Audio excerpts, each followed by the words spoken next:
Welcome back to Life at the Spectrum. I'm your host, Gina Cavalli. For years, you and I have heard companies have to hire a diverse workforce, or they pride themselves on hiring a diverse workforce. But when you think about the word diverse, do you think about people with disabilities? No, your mind kind of goes to different colors and different cultures, and disabilities is the last thing you think about, right? And then when you do hire someone who has abilities within their disabilities, what does inclusion actually look like?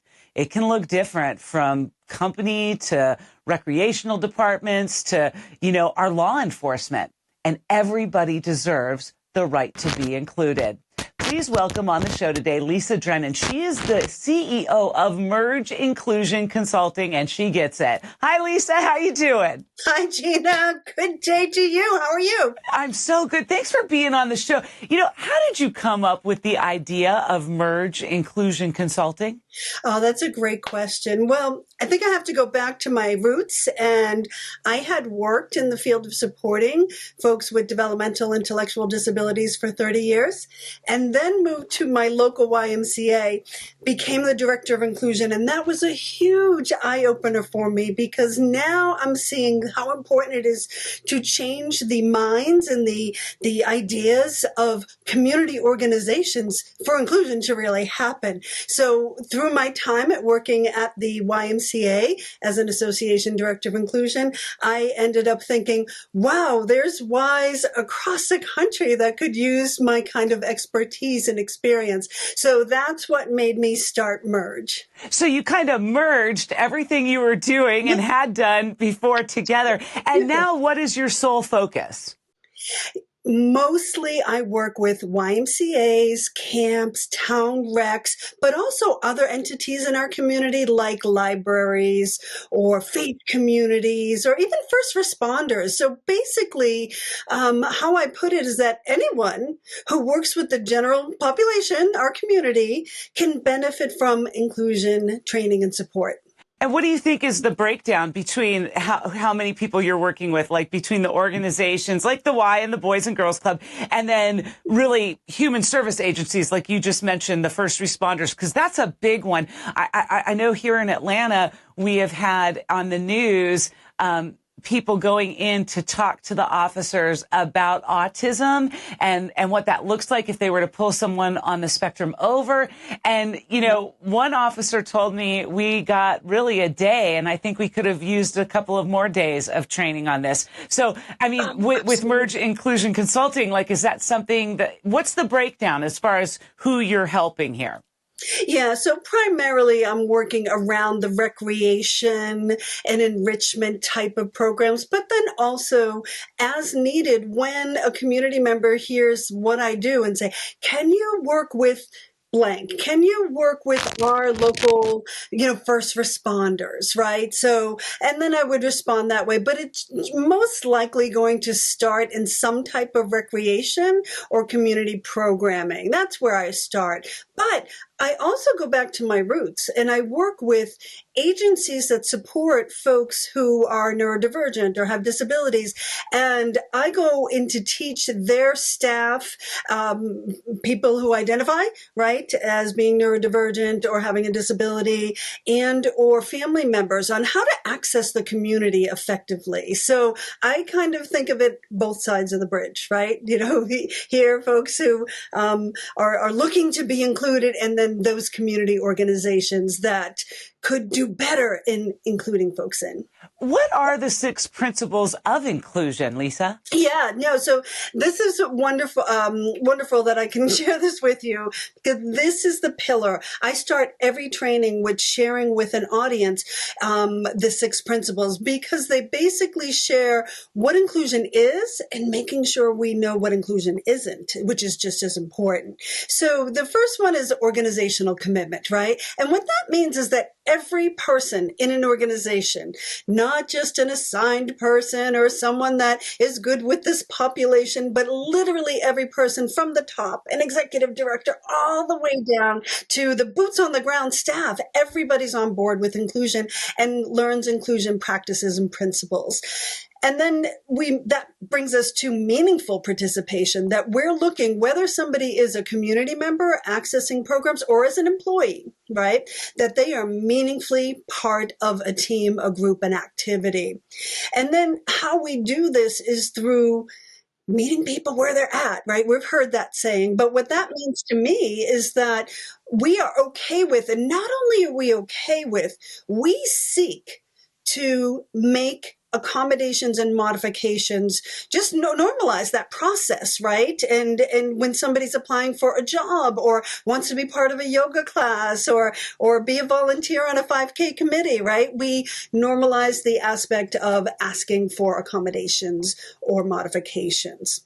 And then the fourth one is that we are always working towards full inclusion, because I recognize that sometimes some folks might need, or kids, teens, adults might need a little extra support, and that might look like a one-to-one person or a specialized program, right? Sensory swim, for example. But that's not the end of the road. What we want to do is actually pull that support away and help a person to be as independent as possible. So I always say that those specialized supports or program should only be used as a stepping stone to help somebody to become more independent and authentically included, right? Not in a separate or segregated program all the time. Choice. And then my last two, my favorite one is called Let's Get to Success.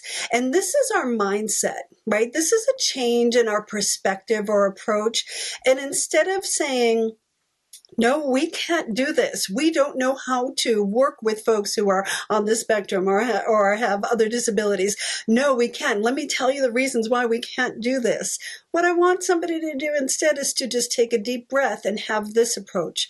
Okay, how are we going to make this work? And then we all work together. The individual who's looking to be included, maybe support persons, the staff or volunteers at the organization all work together, because most of the time, 99.9% of the time, we can make it work, right?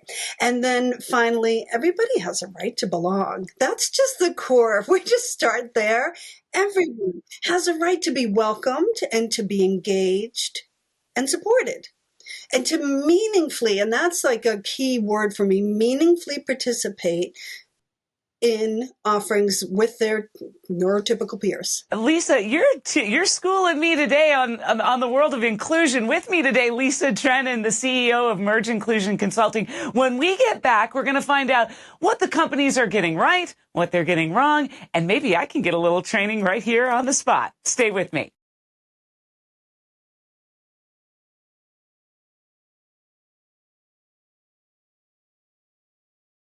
Welcome back to Life with the Spectrum. I'm your host, Gina Cavalli. With me today, CEO of Merge Inclusion Consulting, Lisa Drennan. Lisa, the big question is, what companies are getting it right? Yeah, so that's a great question. And within any field, it's such a variance. It's very funny. You can have one, say, a town rec program or YMCA or Boys and Girls Club that is doing fabulous. They are just hitting it out of the ballpark. They know what inclusion means. They are practicing it across the board in all of their aspects, all of their programs. And they are welcoming and including and supporting folks who are neurodivergent or with disabilities. But the town next door, they just may not know that they can do inclusion. That's a big thing. A lot of organizations reach out and they're like, it's not my responsibility. Don't they have specialists that should be doing this type of work? Yeah. And my answer is no. Anybody can do this. Everybody, if you have an open heart and an open mind, we can make it work. So it ranges. So it does range too. I know a lot of young adults that come to my table talk events here in Atlanta. They talk about work, right? Because they're all working. Most of them are working. Most of them have really actually pretty decent jobs and are lucky enough. Some have 401ks and health benefits. So it's really nice. But they all tell me the same thing. One, they're looking for a little bit more accommodations because for the neurotypical brain, let's say 8 hours, even at 8 hours, we can get stressed out, right? But Yeah. for a neurodivergent brain, sometimes at that 6 hour mark, they start to check out.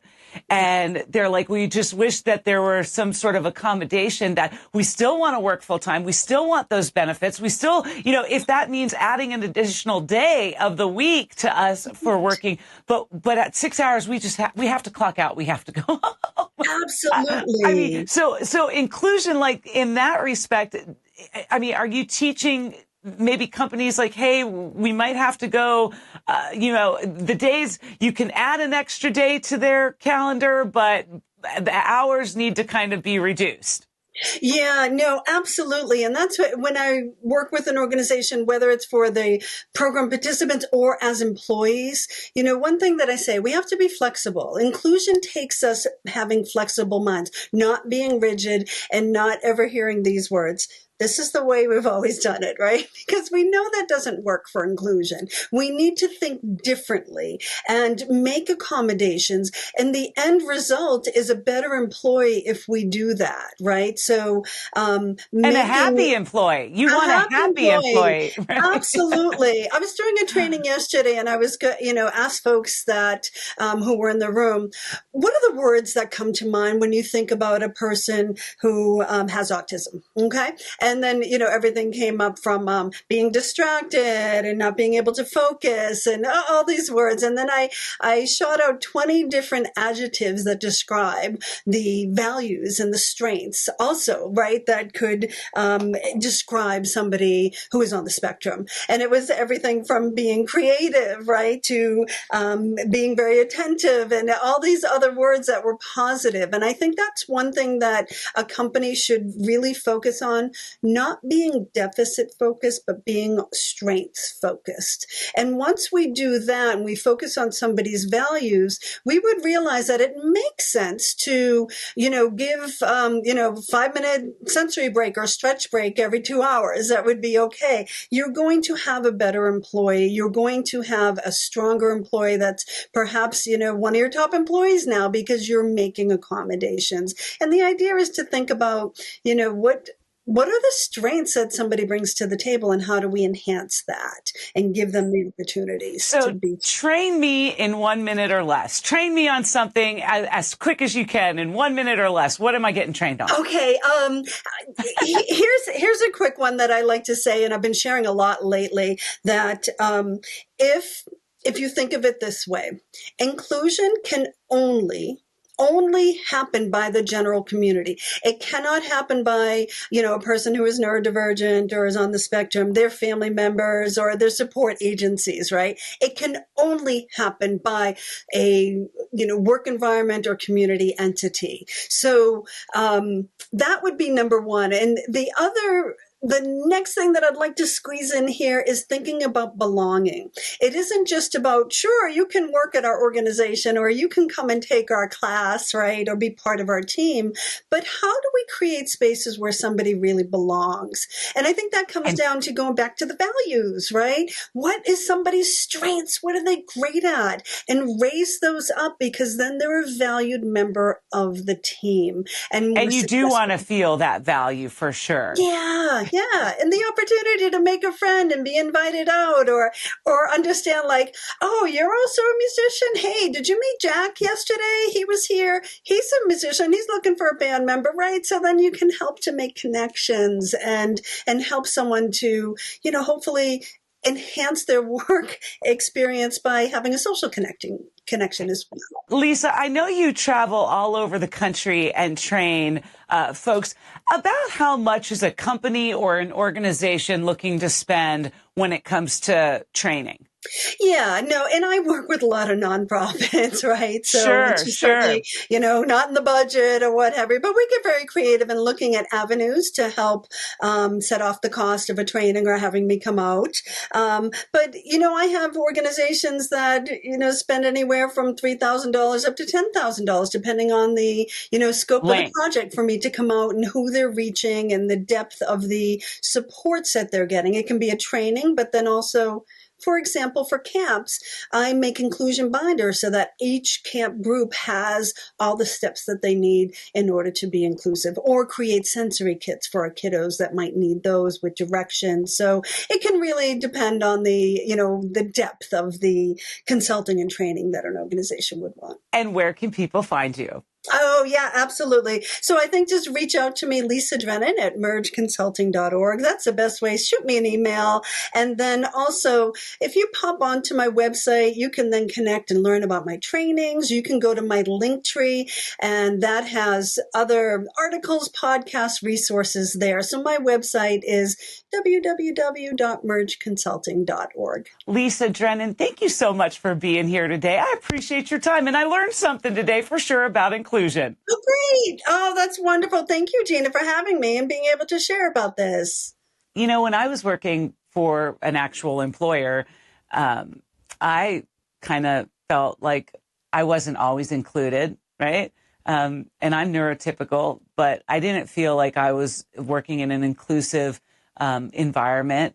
They always touted that they were a diverse workforce and an inclusive workforce, but I think it starts at the top. And if you're touting that you are, but you really aren't, then you can see it in the faces of all of your employees, right?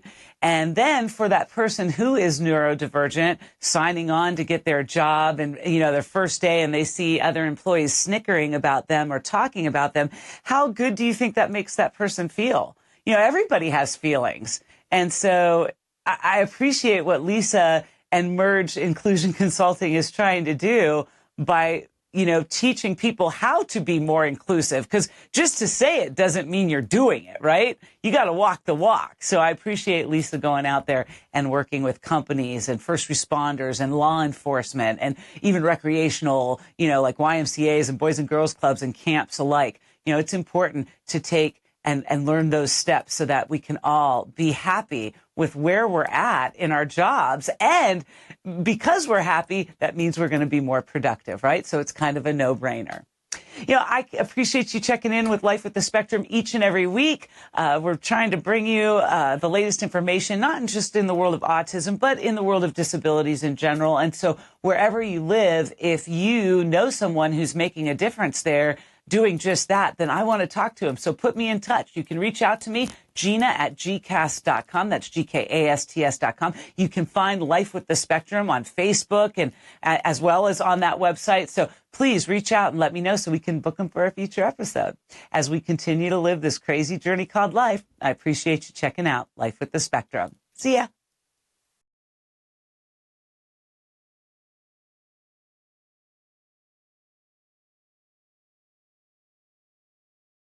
Bye.